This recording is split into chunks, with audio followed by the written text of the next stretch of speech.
Howdy, y'all. We're going to talk about this conflict versus commonality, and commonality is my thing. You know, it's no secret that we human beings are divided in the way we think, we feel, and act. But these divisions, they lead to conflicts. We need to become, in my opinion, more tolerant of each other and understand that we can't help being who we are any more than others can help being who they are. Our differences are here for a reason. We have different strengths and weaknesses. And if we can find commonality, we can work together and utilize those strengths of both sides and create new possibilities for the solutions to the problems we face. But first, we must talk about what due process is, because that's what this here video is all about. Due process is a requirement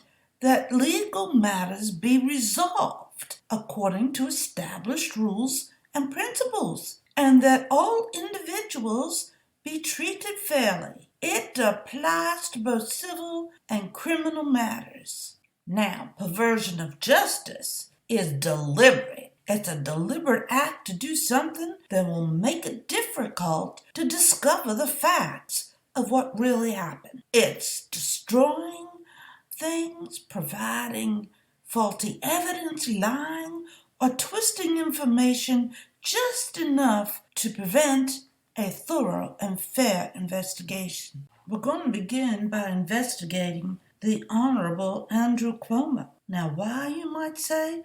Well, Lord it be, what happened to him is the biggest perversion of justice I ever saw. And we're going to start small and work big. We're going to start with learning a little body language. You can always tell by what someone says and does what they are thinking. And when you know what they are thinking, you can navigate. And you've got to understand, are they coming from a place of fear?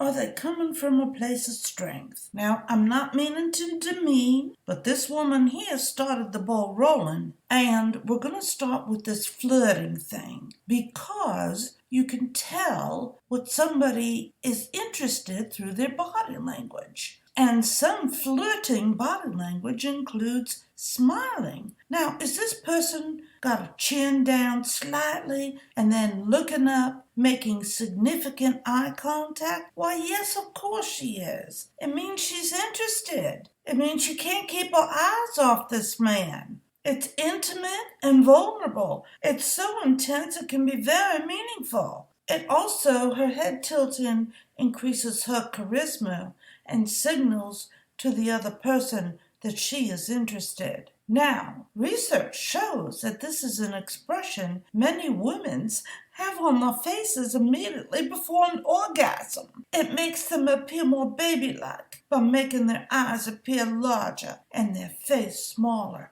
Oh, Lordy be. And the next thing we have, she is leaning forward. And what that is saying is she is interested and wants to share her personal space. In other words, she's increasing her sexual attraction. It's shorthand for take me as sexually available. But yet, in her testimony, she said it was uncomfortable but all too familiar, the struggle to be taken seriously by a powerful man who tied her worth to her body and my appearance. Well, Lordy be, your body language is saying a much different story. So where's truth here? In what you're saying or what you're doing? And we only need to know this because you went so out of your way to tell Biaggi and Miss Bennett it's going to take a fucking army to take this man down. So your actions are deliberate to take him down. And by all accounts,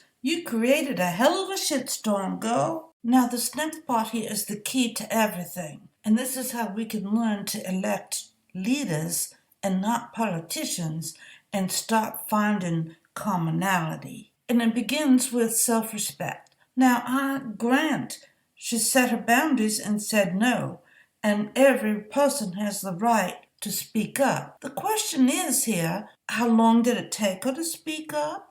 And to whom did she speak up to? Well, the fact that she waited a whole year. The incident happened in the year 2018. And her story kept changing, but that's not here nor there. It happened in 2018, and she waited to December of 2019 to tell her story. And she told it through the media, through social media, no less. And she said, "Oh, but I don't want to talk to any reporters." She just dropped her bomb and went away. And then she got a hold of Ron Kim, or he got a hold of her, and they started talking, and he fueled this fire and rage in her, and it set off a chain of events like we've never seen, and so destructive. So what happened was she became very passive aggressive. She did not go to any authority at first, which was the proper channel, or did she even